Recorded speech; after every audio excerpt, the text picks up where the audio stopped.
Selamat malam Bu dan teman-teman yang terhormat, Bu dosen, pengampunanda, JAR-TI, Eskom, Mkom, mata kuliah, Sistem Informasi Perusahaan K3, kelompok 7, akan mempresentasikan hasil diskusi kelompok kami yang berjudul Informasi Faktor Lingkungan Kerja. Saya Raja Labiib Akil Ashwidi Teresia, Tania Rismauli Panjaitan, Said Hakyal Alif, Zeliha Tasyawi Mutiah.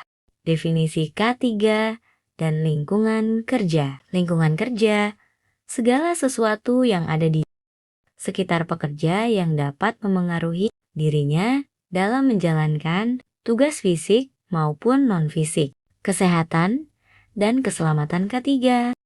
Segala kegiatan untuk menjamin dan melindungi keselamatan tenaga kerja melalui upaya pencegahan kecelakaan kerja dan penyakit akibat kerja. Mengapa lingkungan kerja K3 penting? 1. Melindungi pekerja, mencegah cedera akut, penyakit akibat kerja. 2. Menjaga kesehatan, meminimalisir paparan fisik, kimia, dan psikososial. 3.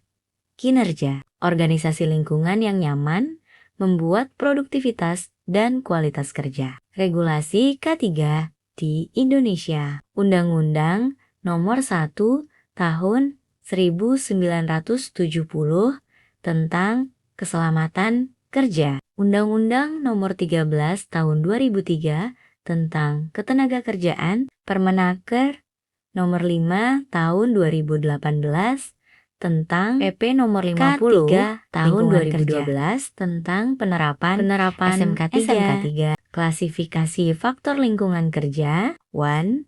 Faktor fisik terkait kondisi fisik area kerja, pencahayaan, suhu udara. 2.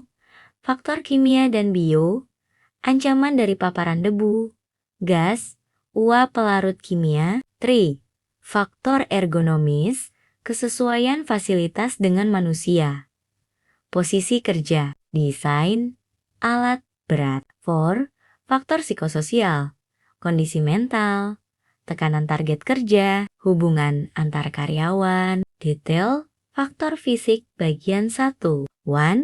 Cahaya yang terlalu redup atau terlalu silau dapat secara langsung merusak fokus. 2. Suhu udara iklim kerja. Paparan udara yang terlalu panas, lembab, atau pengap akan mempercepat kelelahan dehidrasi. 3. Sirkulasi dan ventilasi.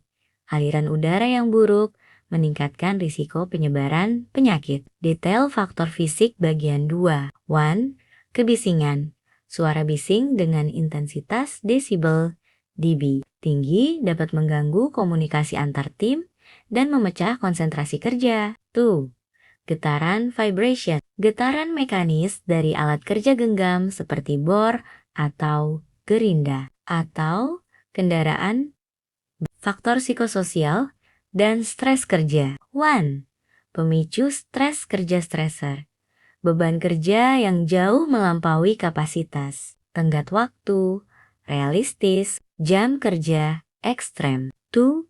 Interaksi sosial negatif, hubungan kerja yang toksik, tingginya tingkat perundungan. 3. Gejala klinis, burnout. Pekerja menunjukkan kelelahan emosional drastis, hilangnya motivasi. 4. Tindakan organisasi, melakukan rotasi tugas untuk keadilan beban, memperbaiki pola komunikasi, housekeeping, dan fasilitas pendukung. 1. Housekeeping. Penataan tempat kerja, 5S, 5R. Memastikan lantai produksi tidak licin. 2. Jalur dan peralatan darurat. Menjamin seluruh jalur evakuasi bebas hambatan material. 3. Sanitasi dan higienitas. Penyediaan fasilitas dasar.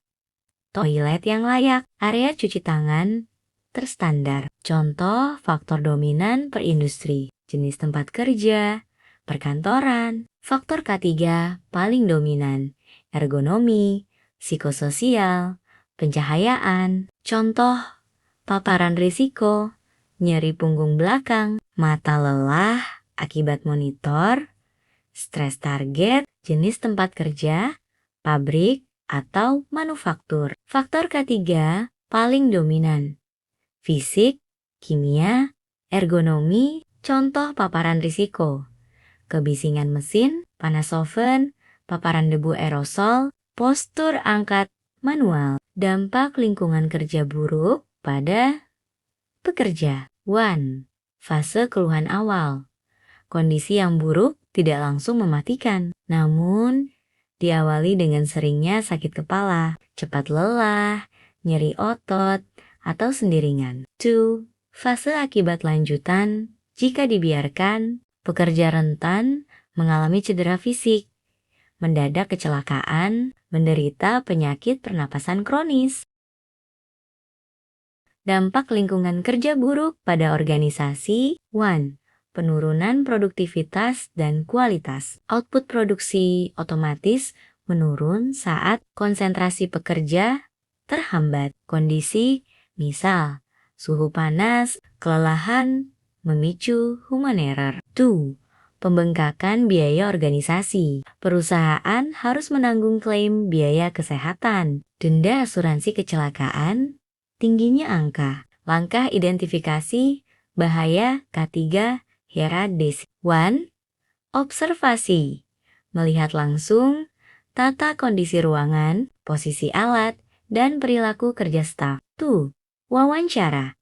Menggali keluhan harian dan situasi yang dianggap paling berisiko. 3. Data historis. Memeriksa catatan insiden masa lalu, rekap absen. 4. Pemetaan. Mengkategorikan temuan bahaya ke dalam jenis fisik, kimia, ergonomi. 5. Prioritas.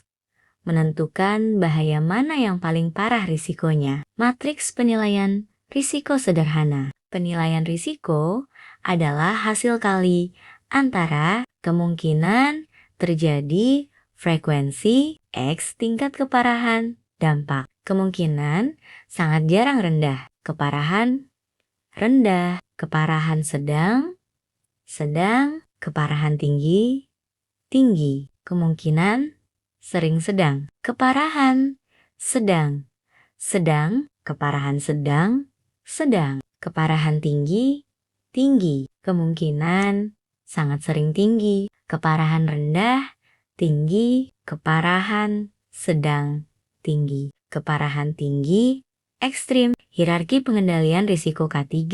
1. Eliminasi tingkat paling efektif. Menghilangkan sumber bahaya sepenuhnya secara absolut. 2. Substitusi. Mengganti bahan, alat, atau sistem kerja dengan opsi lain yang jauh lebih aman. 3. Rekayasa teknis, modifikasi infrastruktur, contohnya memasang sistem exhaust. 4. Pengendalian administratif, menerbitkan prosedur kerja sopi baku, mengatur jadwal giliran kerja. 5. APD pertahanan terakhir, paling kurang efektif. Penggunaan helm, masker, earplug. APD adalah lini terakhir saat langkah 1 hingga 4 tidak dapat meredam bahaya sepenuhnya. Peran aktif dalam keselamatan kerja. 1. Kewajiban manajemen menetapkan kebijakan. K3.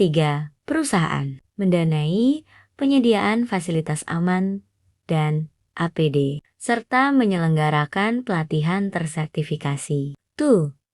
Tanggung jawab pekerja mematuhi SOP operasional 100%, senantiasa menggunakan APD saat bertugas, dan saling menegur rekan kerja yang lalai. Era digitalisasi K3. Pengelolaan K3 konvensional berbasis kertas paper-based mulai lambat, rentan terseser, dan susah dilacak pergerakannya. Kehadiran sistem informasi mengubah manajemen K3 menjadi platform terintegrasi. Teknologi mengubah budaya reaktif terhadap kecelakaan menjadi strategi proaktif mencegah sebelum celaka. Kesimpulan dan langkah tindak lanjut. 3 pesan utama.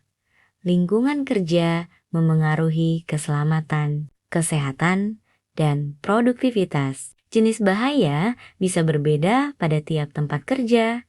Perbaikan paling efektif. Tindak lanjut cepat. Lakukan inspeksi singkat area kerja. Penutup. Lingkungan kerja yang baik membantu pekerja tetap sehat, fokus, dan mampu mencapai target secara konsisten.